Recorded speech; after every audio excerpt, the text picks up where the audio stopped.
ಅಸೆಂಬ್ಲಿಯಲ್ಲಿ ಸಿಂಹಗರ್ಜನೆ ಮಾಡಿ ಬಡವರ ಪರವಾಗಿ ಧ್ವನಿ ಎತ್ತುತ್ತಿರುವ ನಮ್ಮೆಲ್ಲರ ಮೆಚ್ಚಿನ ನಾಯಕರೂ ಆಗಿರುವ ಶ್ರೀಯುತ ಸುಲೀಲೇಗೌಡ ಸಾಹೇಬರೇ,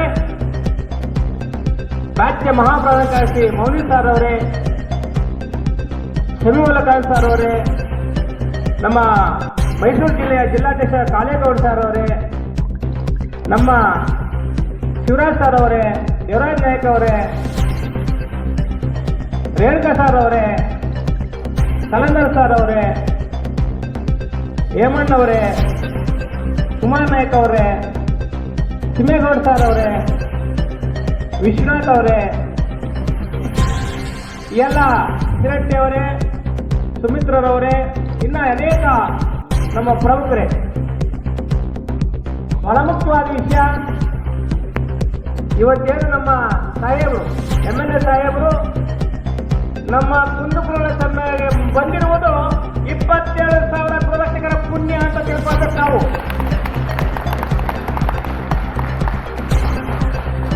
ರಾಜ್ಯದಲ್ಲಿ ನಮ್ಮ ಗೃಹರಕ್ಷಕರು ತುಂಬಾ ಅಸೆಂಬ್ಲಿಯಲ್ಲಿ ತೀರ್ಮಾನ ತೆಗೆದುಕೊಂಡು ದಿನಕ್ಕೆ 1,000 ಅಂತೆ ತಿಂಗಳಿಗೆ 29,000 ವೇತನ ರೀತಿಯಲ್ಲಿ ತೆಲಂಗಾಣದಲ್ಲಿ ನೀಡ್ತಾ ಇದ್ದಾರೆ. ಮತ್ತು ತೆಲಂಗಾಣ ಮತ್ತು ಆಂಧ್ರ ಪಕ್ಕ ರಾಜ್ಯ 2 ರಾಜ್ಯಗಳಲ್ಲಿ ಎಲ್ಲರಿಗೂ ಸಮಾನ ವೇತನ ಕೊಡ್ತಾ ಇದ್ದಾರೆ. ನಮ್ಮ ರಾಜ್ಯದಲ್ಲಿ ಒಬ್ಬೊಬ್ಬರ ರಕ್ಷೆ 24,000, ಇನ್ನೊಬ್ಬರಿಗೆ 18,000, ಇನ್ನೊಬ್ಬರಿಗೆ 15,000, ಈ ರೀತಿ ತಾರತಮ್ಯ ವೇತನದಲ್ಲಿ ತಾರತಮ್ಯ ಇದೆ. ಮಾನ್ಯ ಶಾಸಕರು ಸಿಂಹಧ್ವನಿ ಮುಂದಿನ ಇದರಲ್ಲಿ ಸಚಿವರು ಕೂಡ ಆಗ್ತಾರೆ ಸಾಹೇಬರು, ಅವ್ರು ಯಾವತ್ತೂ ಕೂಡ ಬಡವರ ಪರವಾಗಿ ಇದ್ದಾರೆ ಅನ್ನೋದು ಕಾರಣ ಇಲ್ಲಿ ಎಲ್ಲ ಸಮಾಜದವರಿಗೂ ಬಡವರಿಗೆ ಸಮುದಾಯ ಭವನ ಕಟ್ಕೊಂಡಿದ್ದಾರೆ. ಈ ನಮ್ಮ ಅರಸೀಕೆರೆ ತಾಲೂಕಲ್ಲಿ ಅವರು ಸಮಾಜದಲ್ಲಿ ಸಚಿವರ ಜೊತೆಗೆ ಜಗಳ ಮಾಡ್ತಾರೆ. ನಮ್ಗೆ ಇಂಥ ಸಮುದಾಯ ಭವನಗಳು ಬೇಕು, ಇಂಥ ಬಡವರಿದ್ದಾರೆ, ಇಂಥ ಸಮಾಜದವರು ತುಂಬಾ ಬಡವರಿದ್ದಾರೆ ಅಂತ ಜಗಳ ಮಾಡಿ ಕೋಟ್ಯಾಂತರ ರೂಪಾಯಿ ಸಮುದಾಯ ಭವನಗಳನ್ನ ಬಡ ಸಮಾಜ ಕಟ್ಕೊಳ್ಳೋ ಕೀರ್ತಿ ಇಲ್ಲಿಗೆ ಸಲ್ತಾ ಇರ್ತದೆ. ಅದಕ್ಕೆ ಈ ಕ್ಷೇತ್ರದಲ್ಲಿ ಸೋಲಿಲ್ಲದ ಸರ್ದಾರರಾಗಿದ್ದಾರೆ. ಈ ರಾಜ್ಯದ ಬಡವರು ಅವ್ರನ್ನ ಗಮನಿಸ್ತಾ ಇರ್ತಾರೆ. ಅವರು ಅಸೆಂಬ್ಲಿಯಲ್ಲಿ ಮಾತಾಡಿದ್ರೆ ಅವ್ರ ಮಾತಿನ ಪ್ರೀತಿಯಿಂದ ನೋಡ್ತಿರ್ತಾರೆ ಅಂತ ಸಿಂಹಧ್ವನಿ ಬಡವರ ಪರಾಗಿರೋ ಏಕೈಕ ಧ್ವನಿ ನಮ್ಮ ಶಿವಲಿಂಗೇಗೌಡ ಸಾಹೇಬರು ಇವತ್ತು ಈ ಕಾರ್ಯಕ್ರಮ ಬಂದವರೆ. ಅವರು ನಮ್ಮ ಮನವಿಯನ್ನು ಸ್ವೀಕಾರ ಮಾಡ್ತಾರೆ. ಮಾನ್ಯ ಶಿವಲಿಂಗೇಗೌಡ ಸಾಹೇಬ್ರೆ, ಮಾನ್ಯ ಶಾಸಕರು, ತಾವು ಮುಖ್ಯಮಂತ್ರಿ ಹತ್ರ ತುಂಬಾ ಆತ್ಮವಾಗಿದ್ದೀರಿ. ನಮಗೆ ಸುಮಾರು ವರ್ಷದ ಬೇಡಿಕೆ ವರ್ಷವಿಡೀ ಕರ್ತವ್ಯ. ಆ ವರ್ಷವಿಡೀ ಕರ್ತವ್ಯ ನಮ್ಗೆ ಕೊಟ್ಟಿಗೆ ಕೇವಲ ಬರೀ 3 ತಿಂಗಳು ಕೊಡ್ತಾ ಇದ್ದಾರೆ ಸ್ವಾಮಿ. 3 ತಿಂಗಳು ಸಮಾನವಾಗಿ ಕೊಡಲ್ಲ. ವರ್ಷದಲ್ಲಿ ಯಾವಾಗ ಬೇಕಾದ್ರೂ ಕರ್ತವ್ಯ ಕೊಡ್ತಾರೆ. ನಾವು ಕಡೆ ಕೂಲಿ ಹೋಗಕ್ಕೂ ಆಗಲ್ಲ, ಈ ಕೆಲಸ ಮಾಡೋಕ್ಕೂ ಆಗಲ್ಲ. ಆಂಧ್ರ ಮತ್ತು ತೆಲಂಗಾಣದಲ್ಲಿ ವರ್ಷವಿಡೀ ಕರ್ತವ್ಯ ಕೊಟ್ಟಾಗ ಇಲ್ಲೂ ವರ್ಷವಿಡೀ ಕರ್ತವ್ಯ ಕೊಡಬೇಕು. ಈಗ ಪೌರ ಕಾರ್ಮಿಕರಿಗೆ ಗ್ರಾಮ ಸಭೆಗೆ 10 ಲಕ್ಷ ಇಡಗಂಟೆ ಕೊಡ್ತಾ ಇದ್ದಾರೆ. ಅವರು ಸತ್ತಾಗ ಮತ್ತು ನಿವೃತ್ತಿ ಆದಾಗ 10 ಲಕ್ಷ ಇಡಗಂಟೆ ಕೊಡ್ತಾರೆ. ಆದ್ರೆ ನಮ್ಮ ಗ್ರಾಮ ಸಭೆಗೆ ನಿವೃತ್ತಿ ಆದ್ರೆ ಬರಕೈಯಲ್ಲಿ ವಾಪಸ್ ಹೋಗಬೇಕು. ಅದಕ್ಕೆ ಮಾನ್ಯ ಶಾಸಕರೇ, ಸರ್ಕಾರ ಗಮನ ಸೆಳೆಬೇಕು. ನಾವು ಈ ವರ್ಷ ಈ ಬಜೆಟ್ ಅಲ್ಲಿ ನಾವ್ಯಾರಾದ್ರೂ ನಿವೃತ್ತಿ ಆದ ನಮ್ಮ ಪ್ರೊಡಕ್ಟ್ಗೂ ನಮಗೂ ಕೂಡ 10 ಲಕ್ಷ ಇಡಗಂಟೆ ಕೊಡ್ಬೇಕಂತೇಳಿ ನಮ್ಮಲ್ಲಿ ಮನವಿ ಮಾಡ್ತಾ ಇದ್ದೀವಿ ಸಾಹೇಬ್ರೆ.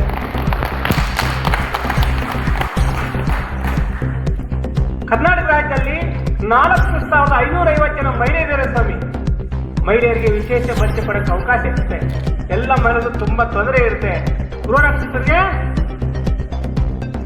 ಗೃಹರಕ್ಷಕರಿಗೆ ಸಮಾನ ವೇತನ ಕೊಡೋದು ಎಷ್ಟು ಮುಖ್ಯನೋ, ಮಹಿಳೆಯರು ಕೂಡ ವಿಶೇಷ ಭತ್ಯೆ ಪಡೆಯೋದು ಕೂಡ ಅಷ್ಟೇ ಮುಖ್ಯ ಅಂತ ಅಲ್ಲಿ ತಮ್ಮಲ್ಲಿ ಕೋರ್ತಾ ಇದ್ದು ಬುದ್ಧಿ. ಈ ಕುಂದುಪುರದ ಸಭೆಯಲ್ಲಿ ನಮಗೆ ನಿಜ ಹೇಳ್ತಾ ಇದ್ದೀವಿ. ನಮ್ಮ ಜೀವನಗಳು ತುಂಬಾ ಚಿಂತಾಜನಕ ಆಗಿದೆ. ಸ್ವಾಭಿಮಾನ ಇಲ್ಲದೆ ಬರ್ತಾ ಇದ್ದೀವಿ. ಅಧಿಕಾರಿಗಳು ಕ್ಷುಲ್ಲಕ ಕಾರಣಕ್ಕೆ ಹೀನಾಮಾನವಾಗಿ ಬೇಯಿಸ್ಕೊಂಡು ಸೂಜಿ ಒಂದು ಕೊಟ್ಟರೆ ಸಾಕಪ್ಪ, ನಮ್ಮ ಮಕ್ಕಳು ಸಾಕಬೇಕು ಅನ್ನೋ ಒಂದು ಕಾರಣಕ್ಕೆ ನಾವು ಅಲ್ಲಿ ಕೆಲಸ ಮಾಡ್ತಾ ಇದ್ದೀವಿ ಬುದ್ಧಿ. ನಾವೇನಾದ್ರೂ ಒಂದು ವಿಷಯ ನ್ಯಾಯ ಕೇಳಕ್ ಹೋದ್ರೆ ನಮ್ಗೆ ನೋಟಿಸ್ ಕಳಿಸೋದು ಇಲ್ಲ, ಕೆಲಸ ಇರ್ತೀವಿ. ಯಾವುದೂ ಮೂಲದಿಂದ ಕೆಲಸ ತೆಗಿತಾ ಇರ್ತಾರೆ ಸಾಹೇಬ್ರೆ. ಇಡೀ ಇಷ್ಟು ಈ ರಾಜ್ಯ ಎಲ್ಲಾ ತಾಲೂಕು ಜಿಲ್ಲೆಗಳಲ್ಲಿ ನಡೀತಾ ಇದೆ. ಇದನ್ನು ತಡೆ ಹಿಡಿದು ನಮಗೆ ವರ್ಷವಿಡೀ ಕರ್ತವ್ಯ ಕೊಟ್ಟು ಸಮಾನ ವೇತನ ಕೊಟ್ಟು 10 ಲಕ್ಷ ಇಡಗಂಟೆ ಕೊಟ್ರೆ ನಮಗೆ ನ್ಯಾಯ ಸಿಗುತ್ತೆ ಅಂತ ಹೇಳ್ತಾ ನಾನು ಯಾಕೆ ಸಾಹೇಬರ ಜೊತೆಗೆ ಜಾಸ್ತಿ ಮಾತಾಡಕ್ಕೆ ಹೋಗಲ್ಲ ಅಂದರೆ ಅವರು ನಮ್ಮೆಲ್ಲರ ಬಗ್ಗೆ ಅರಿವಿದೆ, ಮತ್ತೆ ಆ ಹಿರಿಯ ಶಾಸಕರ ಬಗ್ಗೆ ಹೋರಾಟ ಮಾಡ್ತಾ ಇರೋದು ಈಗ ರಾಜ್ಯದಲ್ಲಿ ಸರ್ಕಾರದಲ್ಲಿ ಇಟ್ಟುಕೊಂಡೇ ಧ್ವನಿಯುತ್ತಾ ಇದ್ದಾರೆ. ಅವ್ರು ಆಗಿರೋದ್ರಿಂದ ಅವ್ರ ಮುಂದೆ ನಾವು ಜಾಸ್ತಿ ಮಾಡೋದಕ್ಕಾಗ ಬೇಡ. ಸಾಹೇಬರಿಗೆ ಅಷ್ಟು ನಾವು ಸ್ಪಷ್ಟವಾಗಿ ಹೇಳಿದ್ದೀವಿ.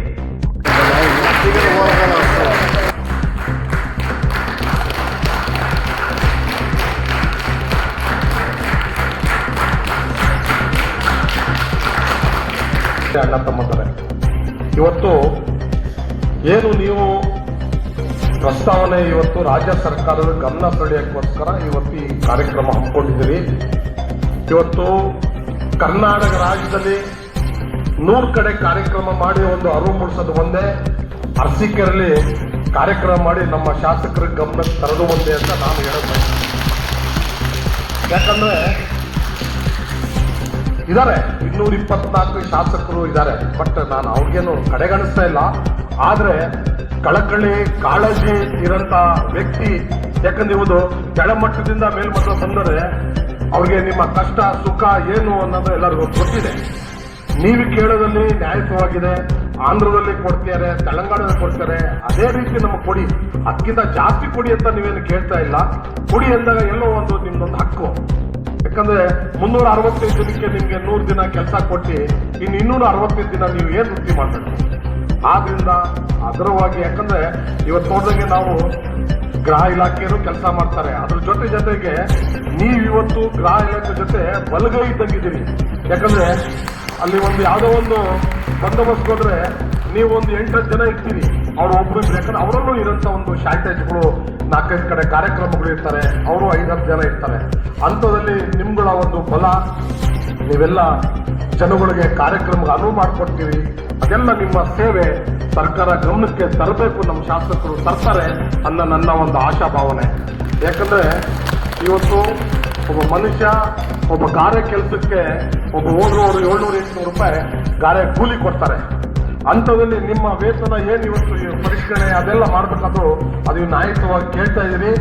ನೀವು ಕೊನೆಯ ನಿವೃತ್ತಿ ಒಂದು ಟೈಮಲ್ಲಿ ನಿಮ್ಗಾದಂಥ ಒಂದು ರಕ್ಷಣೆ ಇದ್ರೆ ಅದು ನಿಮ್ಮ ಮುಂದಿನ ನಿಮ್ಮ ಕುಟುಂಬದವರು ಎಲ್ಲರೂ ನಿಮಗೆ ಗೌರವವಾಗಿ ಏನೋ ಅಲ್ಪನೋ ಸ್ವಲ್ಪನೋ ನಮಗೋಸ್ಕರ ಮಾಡಿದ್ದಾರೆ. ಮತ್ತೆ ನಿವೃತ್ತಿ ಗೌರವಧನ ಈಗ ಹೆಂಗೆ ನಮ್ಮ ಸಿದ್ದರಾಮಯ್ಯ ಸಾಹೇಬರು ಹೆಣ್ಮಕ್ಳಿಗೆ ಇವತ್ತು ಯಾರಾಗಲಿ ಹೆಣ್ಮಕ್ಳಿಗೆ ಇವತ್ತು ಹೆಂಗೆ ಪ್ರತಿ ತಿಂಗಳು 2,000 ರೂಪಾಯಿಗೆ ವಾಟ್ಸಪ್ ಬಂತ ಅಂತ ಹೆಂಗ್ ನೋಡ್ತೀರಿ, ಹಂಗೆ ನೀವು ನಿವೃತ್ತಿ ಒಂದಾದ್ರೂ ನಿಮ್ಗೆ ಏನೋ ಒಂದಾದ್ರೂ ಸಹಾಯಧನ ಬಂದ್ರೆ ಅದು ನಿಮ್ಮ ಮುಂದಿನ ಬಹಳ ಒಳ್ಳೇದಾಗುತ್ತೆ ಅಂತ ಹೇಳುತ್ತಾ, ಮತ್ತೆ ಈ ನೀವು ಒಳ್ಳೆ ಕೆಲಸ ಮಾಡಿದ್ರಿ.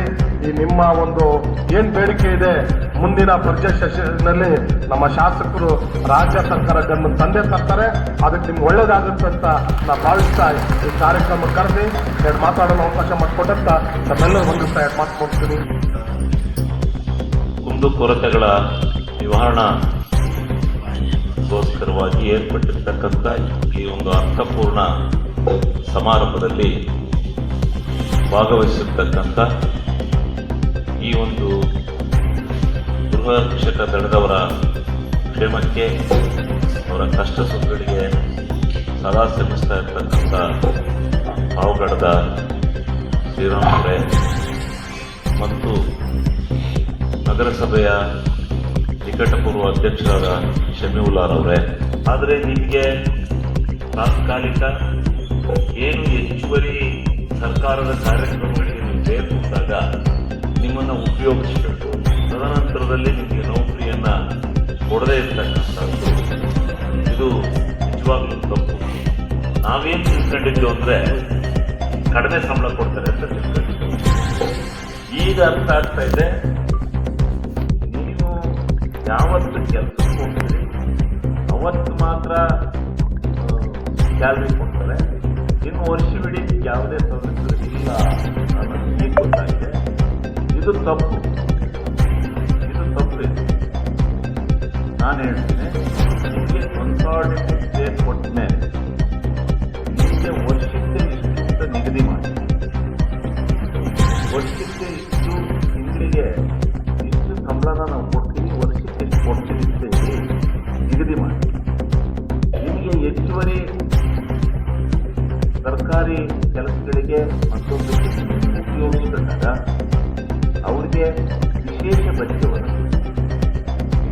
ಕನ್ಸಾರ್ಡೆಡ್ ಪೇನ ಮಾತ್ರ ನೀಡಿದಿತ್ತು ಅಂತ ಅದು ನಿರಂತರವಾಗಿ ಬರಬೇಕು. ಇಲ್ಲ ನಿಮ್ಮ ಜೀವನಕ್ಕೆ ಏನು ನಿಮ್ಮ ಜೀವನಕ್ಕಾಗಿ. ಆಮೇಲೆ ಇವತ್ತಿನ ಭದ್ರತೆ ವ್ಯವಸ್ಥೆಯಲ್ಲಿ ಪೊಲೀಸ್ನರು ಕೆಲಸ ಮಾಡ್ತಾರೆ, ಹೋಗ್ಗಾಡು ಅಷ್ಟೇ. ಸರ್ಕಾರಿ ಕಾರ್ಯಕ್ರಮದಲ್ಲಿ ಈ ಕಡೆಗೆ ಬಸ್ ಬಿಡಬಾರ್ದು ಅಂತ ಬಂದು 3 ಜನ ನಿಂತ್ಕೊಳ್ತಾರೆ. ನೀವು ಡ್ರೆಸ್ ಹಾಕಿದ್ರೆ ಕೈ ಹೊಡಿಸಿದ್ರೆ ಆಗ್ತದೆ. ಪೊಲೀಸರಿಗೂ ಅದೇ ಆದ್ದರಿಂದ ಈಗ ಪೊಲೀಸರು ಜಾಸ್ತಿ ಇಂಥ ನಗರ ಪ್ರದೇಶದ ನಿಮಗೆ ಒಂದು ಸ್ವಲ್ಪ ಪವರ್ನ ಕೊಟ್ಟು ಎತ್ತಿದ್ದು ಪದ ನೀವು ಓದಿ ಒಬ್ಬರು ಇನ್ಸ್ಪೆಕ್ಟರ್ ಲೆವೆಲ್ ಪೋಸ್ಟ್ನ ಇತ್ತು ಮತ್ತು